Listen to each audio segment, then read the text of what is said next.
profeta Eliseu foi uma das personalidades mais formidáveis da Bíblia.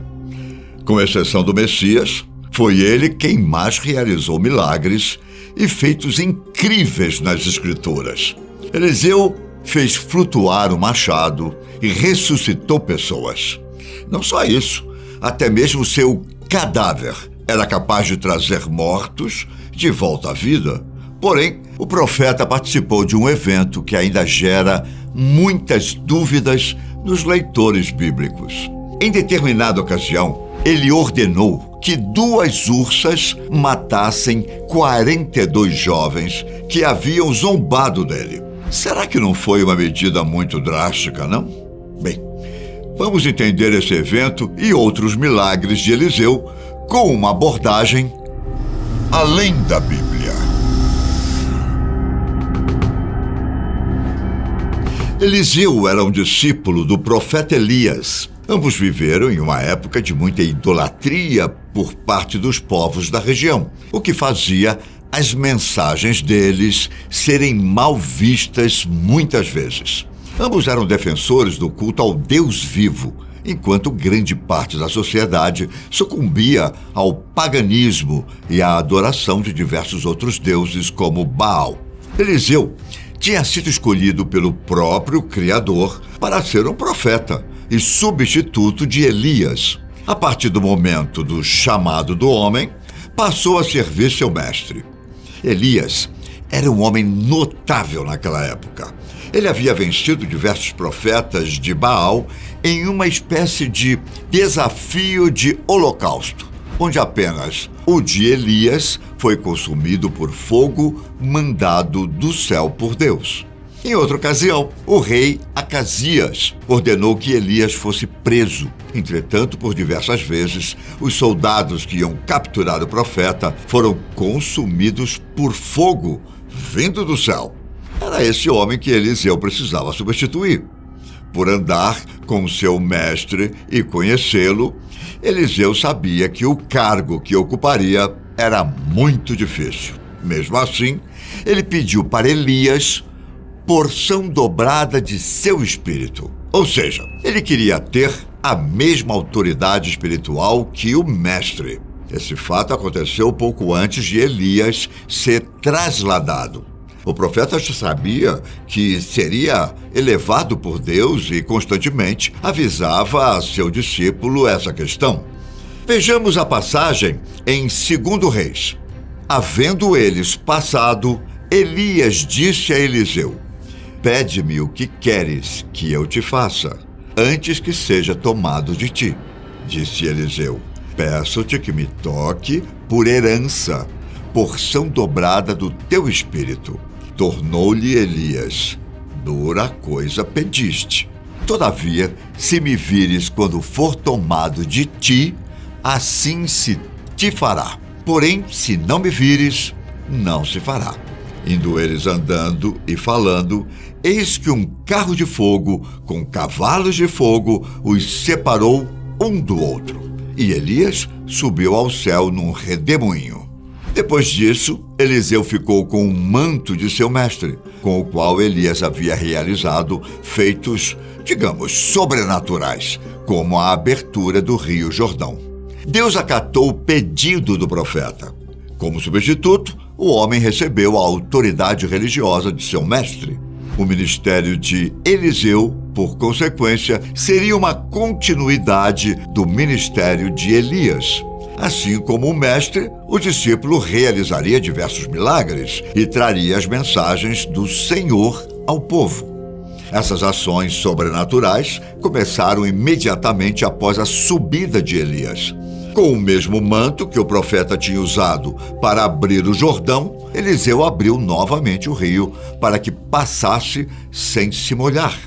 O profeta também fez multiplicar o azeite de uma viúva, assim como Elias havia multiplicado os alimentos de outra viúva.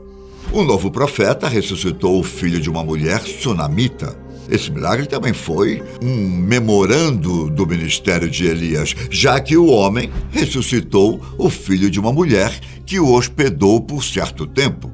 Outros feitos milagrosos de Eliseu, porém, não eram referências a antigos prodígios de seu mestre, mas sim grandes demonstrações de sua autoridade espiritual e religiosa. Ele proveu alimento de modo milagroso a um grupo de profetas. Em outra passagem, fez flutuar um machado que havia caído no Rio Jordão. Com a ajuda sobrenatural, digamos assim, o homem que antes estava usando o machado conseguiu recuperar a ferramenta. O profeta também realizou outros feitos curativos, além daqueles para com o filho da sunamita.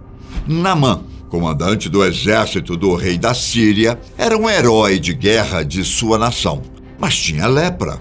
Naamã se apresentou a Eliseu, que o mandou se lavar 7 vezes no Rio Jordão. Após o banho, o comandante teve a pele restaurada. A Bíblia conta que o militar ficou com a carne como a de uma criança.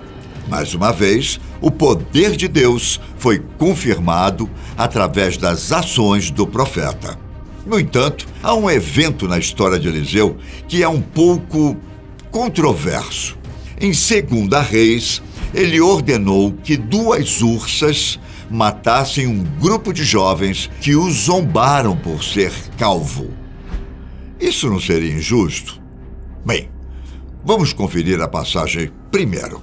Então, subiu dali a Betel, e indo ele pelo caminho, uns rapazinhos saíram da cidade e zombavam dele e diziam-lhe: "Sobe, calvo! Sobe, calvo!" Virando-se ele para trás, viu-os e os amaldiçoou em nome do Senhor. Então, 2 ursas saíram do bosque e despedaçaram 42 deles. Será que Eliseu não foi duro demais na ocasião? Bom, primeiro é preciso entender que a cidade de Betel é muito importante nesse contexto. A região tinha servido como caminho para Abraão, enquanto este viajava para a Terra Prometida, e lá ele erigiu um altar a Deus. Também foi ali que Jacó teve seu sonho enquanto viajava. Portanto, o local era um centro de adoração.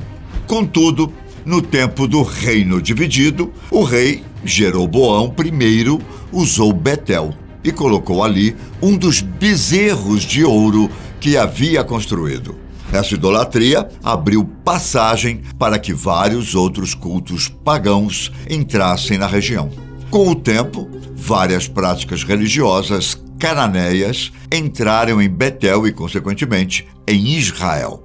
Provavelmente, os rapazinhos citados na passagem são pessoas que servem a esses ídolos. É importante ressaltar que não eram crianças ou adolescentes, e sim jovens. Quando esses idólatras cananeus zombaram de Eliseu, na verdade não estavam zoando apenas o fato de ele estar calvo. As 2 partes da frase "sobe calvo" eram uma ofensa. Ao falarem "sobe", os rapazes estavam ofendendo a memória de Elias. Afinal, ele havia subido aos céus. Quando se dirigiam a Eliseu falando isso, queriam ofendê-lo, rebaixando-o a um posto inferior ao do seu mestre. Se ele era o sucessor do grande profeta, por que não subia como ele naquele momento? Além disso, a zombaria relacionada ao cabelo também era bem pesada naquele contexto. Eliseu provavelmente estava calvo por conta do ritual de raspagem de cabelo pelo luto. Seu mestre havia subido aos céus e, por causa disso, o discípulo raspou o cabelo. Ainda por cima, essa ofensa também queria desqualificar Eliseu frente a seu mestre. Em 2 Reis, no capítulo 1, está escrito o seguinte: eles lhe responderam: era homem vestido de pelos, com os lombos cingidos de um cinto de couro. Então, disse ele, é Elias, o tesbita. Ou seja, Elias era conhecido por ser muito cabeludo. Portanto, a expressão "sobe calvo" zombava tanto do posto religioso de Eliseu quanto do seu luto. Os idólatras cananeus queriam chamá-lo de um farsante, que estava longe de ser como seu mestre e que não tinha autoridade sobre a palavra de Deus como Elias tinha. Por trás disso estava o desejo dos jovens de desqualificar os homens de Deus. Como os profetas eram representantes dos decretos divinos aqui, zombar deles é rebaixar a própria palavra do Criador. A situação externa poderia parecer uma simples questão pessoal de zombaria, mas internamente era uma questão religiosa de desafio ao Deus de Israel. Por causa disso, a resposta de Eliseu foi extremamente dura, mostrando que era usado por Deus, assim como o seu mestre. O profeta convocou a própria natureza para punir os jovens. 2 ursas apareceram e mataram 42 deles. Pode parecer um número alto, mas indica que o profeta estava sendo zombado por um organizado grupo de muitas pessoas. Talvez algo semelhante a uma gangue. O ministério de Eliseu continuou e durou cerca de 50 anos. Como cobriu os reinados de Acabe, Acasias, Jeorão, Jeú, Jeocás e Joás, esse período foi bastante importante e notável para Israel. A atuação do profeta foi muito diversificada, já que envolveu desde uma viúva endividada até homens ricos, poderosos e monarcas. Ele foi influente no palácio de Israel e em outros reinos. Em Judá, por exemplo, exerceu sua influência durante o reinado de Josafá. Eliseu agiu como líder das escolas de profetas, seguindo a tradição de Samuel, e completou a missão do seu antecessor. O homem ungiu Azael como rei da Síria e Jeú como rei de Israel. Com uma vida tão dedicada ao ministério, Eliseu foi usado por Deus até mesmo depois de sua morte. O Criador demonstrou seu poder e sua capacidade sobrenatural através do profeta, para que assim comprovasse a legitimidade das mensagens trazidas por ele. Foi assim também quando ele morreu. Um grupo de homens estava enterrando um corpo quando avistaram um grupo de moabitas, povo inimigo, e precisaram fugir. O cadáver foi jogado de modo displicente na sepultura de Eliseu. Quando o corpo encostou nos ossos do falecido profeta, o homem imediatamente reviveu e se levantou. Essa passagem mostra o poder de Deus, que pode trazer ressurreição até mesmo por meio da morte. Afinal, segundo o cristianismo, não foi exatamente isso que a morte de Cristo fez aos cristãos?